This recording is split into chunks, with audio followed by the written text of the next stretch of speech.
Hello my dear friends, मेरे गुरु मोटिवर्सिटी YouTube channel में आपका स्वागत है। It's all about life and business. दोस्तों, आज मैं हमारे जीवन के एक प्रमुख विषय पे बात करूंगा जिसका हम अक्सर सामना करते हैं। वह है स्ट्रेस मैनेजमेंट। यहाँ हम इस विषय को कुछ क्वेश्चन और आंसर के माध्यम से देखेंगे। तो सीधी बात, नो बकवास, चलिए शुरू करते हैं इस वीडियो को।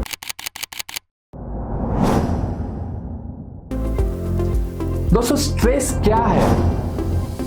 स्ट्रेस एक डिस्कम्फर्ट की एक अदृश्य भावना है जो हम अपने मेंटल थॉट्स के कारण अनुभव करते हैं। स्ट्रेस कुछ भावनाओं के कारण होता है जिन्हें हम निगेटिव इमोशंस कहते हैं।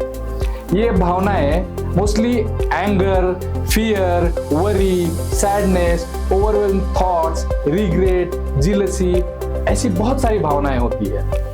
दोस्तों, चलिए पहले प्रश्न पर चलते हैं।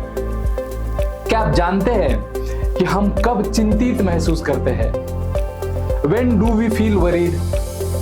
इस प्रश्न का उत्तर है जब हम भविष्य में जी रहे होते हैं। आई रिपीट, जब हम भविष्य यानी फ्यूचर में जी रहे होते हैं। इसका मतलब है कि जब हमारा मन अपने सस्पिशियस इंडेफिनिट फ्यूचर के बारे में एक इमेजिनरी थॉट से ग्रस्त होता है ना, तब हम चिंतित होते हैं। ये जो चिंता और जिसको हम वरी कहते हैं, कि इस भावना को भगवान में फेथ के साथ जोड़ा जाना चाहिए। ऑफ कोर्स ये उपाय उन लोगों के लिए है जो भगवान के अस्तित्व में विश्वास रखते हैं। जो भी होगा मेरे भले के लिए ही होगा। भगवान मेरी चिंता करने के लिए है। मुझे बस अपने वर्तमान पे ध्यान रखना है। इस तरह का जो डेलिबरेट थॉट है ना, वो हमें इस हार्मफुल निगेटिव थॉट से छुटकारा पाने में जरूर मदद करेगा। मैं वर्तमान में जो करता हूं वही मेरा भविष्य बनेगा। अगर हम अगली 11 टाइम ऐसी सिचुएशंस में इसी प्रकार के थॉट्स करेंगे ना, तो धीरे धीरे हम खुद को बदलने लगेंगे और कुछ समय बाद यह अपने आप ऑटो पायलट मोड पे चला जाता है। इट्स फॉर श्योर कि हमें इस उपाय से चिंता से मुक्ति मिल जाएगी। दोस्तों, हमारे सेकंड क्वेश्चन का समय आ गया है। क्या आप जानते हैं कि हमें कब रिग्रेट और दुख यानी सैडनेस फील होता है? इस प्रश्न का उत्तर है जब हम पास्ट में जीते हैं। आई रिपीट, जब हम पास्ट में जीते हैं, हमारा मन इस विचार से ऑब्सेस हो जाता है कि हमारे साथ क्या हुआ है। हमें एक्सपेक्टेशन थी कि हमारे साथ जरूर कुछ अच्छा हो जाएगा, लेकिन अनफॉर्चुनेटली ऐसा नहीं हुआ। इसलिए हम दुख की फीलिंग का अनुभव करते हैं। कभी कभी जब हम कुछ ऐसा करते हैं जिसके अनडिजायरेबल रिजल्ट्स जानते हुए भी हम उसे करते हैं। दोस्तों, यह सिर्फ हमारी vicious cycle of negative habits जो होती है ना, उसी के कारण होता है। यह रिग्रेट पैदा करता है। यह रिग्रेट की जो भावना है फिर से रिग्रेट को जन्म देती है। इस तरह का यह विशियस साइकिल चलता रहता है। मेरे दोस्तों, इस विशियस साइकिल को किसी न किसी समय तोड़ना बहुत बहुत जरूरी है, वरना यह हमारे जीवन को नुकसान पहुंचाता है। इस तरह के नुकसान को नियंत्रित करने के लिए हमें माइंडफुल की जो टेक्निक होती है उस माध्यम से इस चक्र को तोड़ना होगा। यहां हमें क्या करना है? जैसे ही रिग्रेट और सैडनेस की फीलिंग पैदा होती है, हमें बस एक काउंटर थॉट के बारे में सोचना है। इसे फिर से भगवान पर छोड़ देना है और हमारी बेहतरी के लिए प्रार्थना करना है। हमें सोचना है कि पास्ट चला गया है, इसे वापस नहीं लाया जा सकता। Let's leave it. आइए प्रेजेंट पर ध्यान केंद्रित करें जो मेरे नियंत्रण में है। मैं प्रेजेंट में इस स्थिति को सुधारने के लिए क्या कर सकता हूं? पावर ऑफ नाउ को समझते हुए without wasting our valuable time इसे करना बहुत बहुत जरूरी है। जब किसी और की इंसल्टिंग टॉक के कारण जब हमें उदासी होती है ना, तब बस सोचे कि भगवान ही इसका ध्यान रखेंगे। इसी तरह इन विचारों को लगभग 11 बार डेलिबरेटली जब हम दोहराते हैं, तो यह हमारी हैबिट बनने लगता है। फिर फ्यूचर में कोई हमें परेशान नहीं करता है, क्योंकि लोगों को पता चलता है कि हमने इसको कितना भी क्रिटिसाइज किया तो ये प्रभावित नहीं होता है, इसलिए इसे छोड़ दो। अब हम समझते हैं कि स्ट्रेस क्यों बढ़ रहा है। इसके मुख्यतः जो कारण है, जो मेंटल थॉट पैटर्न है ना हमारा, वो होता है ये स्ट्रेस को फ्यूल अप करने के लिए। इसलिए इस फ्यूल को खत्म करने के लिए माइंडफुलनेस की जो टेक्निक होती है ना, इसे समझें। अरे माइंडफुलनेस कुछ नहीं है, बल्कि ये अपने विचारों के पैटर्न के बारे में जागरूक होना होता है। माइंडफुलनेस का अर्थ होता है प्रेजेंट में रहना और हर समय सॉल्यूशंस के बारे में सोचना होता है। अब चलिए एक बहुत ही खास बात पर चलते हैं। हमारा जो थर्ड क्वेश्चन है उस पे, हमें दूसरों के कारण जो स्ट्रेस उत्पन्न होता है ना, तो उससे कैसे निपटना चाहिए। How to deal with stress generated due to others. दोस्तों आपको पता है फाइट और फ्लाइट मैकेनिज्म। पुराने जमाने में अगर कोई ओवर पावर होता था तो उसके साथ हम फाइट कर सकते थे। उस समय जुडिशियरी नहीं थी, पुलिस नहीं थी उतनी स्ट्रांग, और ये आज के जमाने में ये थॉट चलने वाला नहीं है, ये उपाय चलने वाला नहीं है। फिर होता था कौन सा मैकेनिज्म, फ्लाइट का मैकेनिज्म। अगर हमसे ज्यादा कोई पावरफुल है तो उसके साथ हम लड़ नहीं सकते थे। जब हम लड़ नहीं सकते थे तो हम क्या करते थे, हम वहां से भाग जाते थे। जब भागते थे तो फिर वो दोबारा वो सिचुएशन हमारे लाइफ में आती नहीं थी। लेकिन आज के सिचुएशन में हमारे जो मक्कार बॉस होते हैं, हमारी जो इरिटेटिंग वाइफ होती है, इनको क्या हम छोड़ के भाग सकते हैं क्या? नहीं ना। तो इनसे डील करने के लिए एक एग्जाम्पल के साथ हम इसको समझते हैं। एक एग्जाम्पल बोले तो एक कोर्ट मैटर के द्वारा समझते हैं इसको। हर किसी के लाइफ में एक कोर्ट मैटर आता है, तो इससे एक स्ट्रेस जनरेट होता है। मुझे यकीन है कि आजकल हम में से बहुत सारे लोग जो है इसका अनुभव करते हैं कोर्ट मैटर्स का।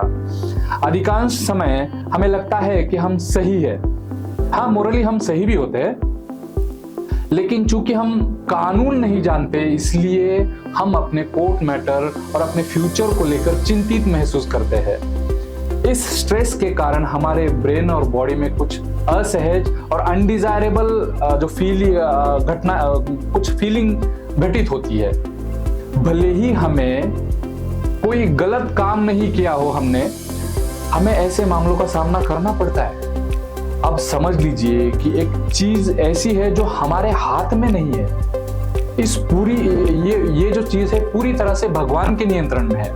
इस मामले में इस बात पर यह निर्भर करता है कि हम अपने मामले के लिए किस तरह के जज को हमारे केस में आते हैं।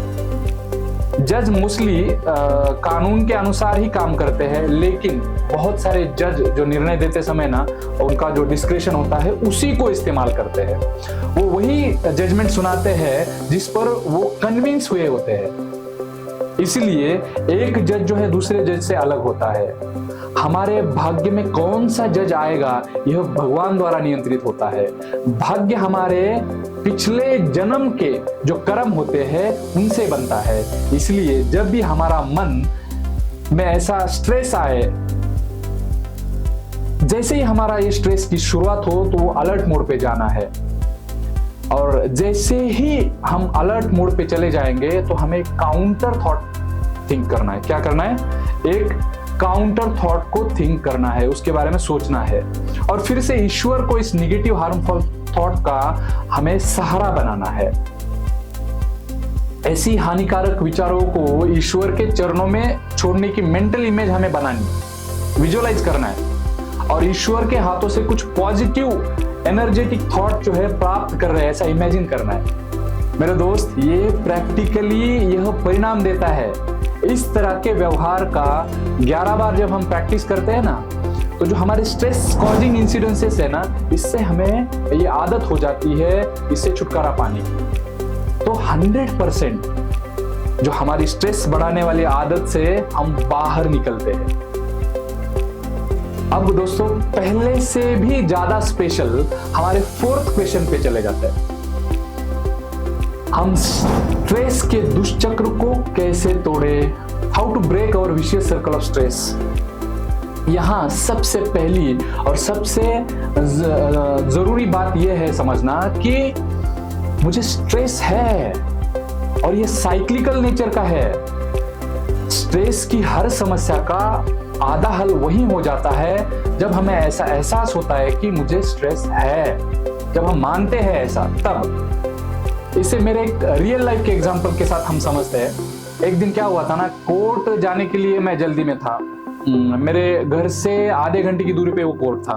मैंने पहले दिन ही प्लान किया था और उम्मीद की थी कि मैं 45 मिनट में वहां पे पहुंच जाऊंगा। फिर मैं अपनी कार में बैठा और गाड़ी चलाने लगा। लगभग 15 मिनट गाड़ी चलाने के बाद मुझे ट्रैफिक जाम का सामना करना पड़ा। फिर मैंने अपने गूगल मैप को खोला और फिर वह तकरीबन 40 मिनट का जाम दिखा रहा था। फिर मैं स्ट्रेस में आ गया क्योंकि मैंने कल जल्दी जाने की और वो केस की तैयारी करने का प्लान बनाया था ना, इसीलिए। अब इस अपेक्षा के कारण स्ट्रेस और बढ़ने लगा। फिर मैंने अपनी जर्नी का प्लान बदल लिया। मैंने सोचा कोई दूसरा रास्ता अपनाते हैं। फिर मैंने दूसरे रास्ते से गाड़ी चलाना शुरू किया क्योंकि वह डेस्टिनेशन तक पहुंचाने के लिए 15 मिनट कम समय दिखा रहा था। अनफॉर्चुनेटली दोस्तों, जिस दूसरे रास्ते से मैंने ट्रैवल शुरू की वह जल्द ही एक एक्सीडेंट के कारण ट्रैफिक उस रास्ते पे जाम हुआ था। फिर से स्ट्रेस मेरा बढ़ने लगा। अब मैं वापस भी नहीं जा सकता था। फिर मैंने अपने माइंडफुलनेस की जो ट्रिक है ना, उसको मैंने आजमाया और फिर खुद से बात करना शुरू किया। मैंने बात ये करना शुरू कर दिया। फिर मैंने सोचा कि भगवान ने मेरे लिए एक अलग और बेहतर प्लानिंग बनाई है। इस तरह मैंने यह विचार लगभग 5 बार जो मैंने रिपीट किया। फिर मुझे थोड़ी सी राहत मिली। फिर मैंने गाड़ी चलाने और YouTube कंटेंट पर मैंने फोकस किया। फिर मैंने इजीली सिचुएशन का सामना किया और फिर मैंने भगवान को धन्यवाद दिया कि उन्होंने मेरी जर्नी को सुखद बनाया। इस तरह हम अपने छोटे छोटे स्ट्रेसेस को संभाल सकते हैं।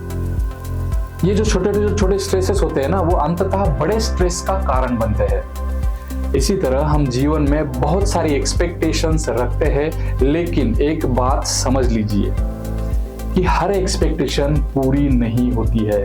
इसीलिए शांत रहे और उस समस्या के लिए दूसरी जो तरीके हैं उनको खोजना जरूरी है। तो दोस्तों, आज के लिए बस इतना ही। ऐसे ही और वीडियो देखने के लिए मेरे चैनल को सब्सक्राइब करें और थैंक यू वेरी मच।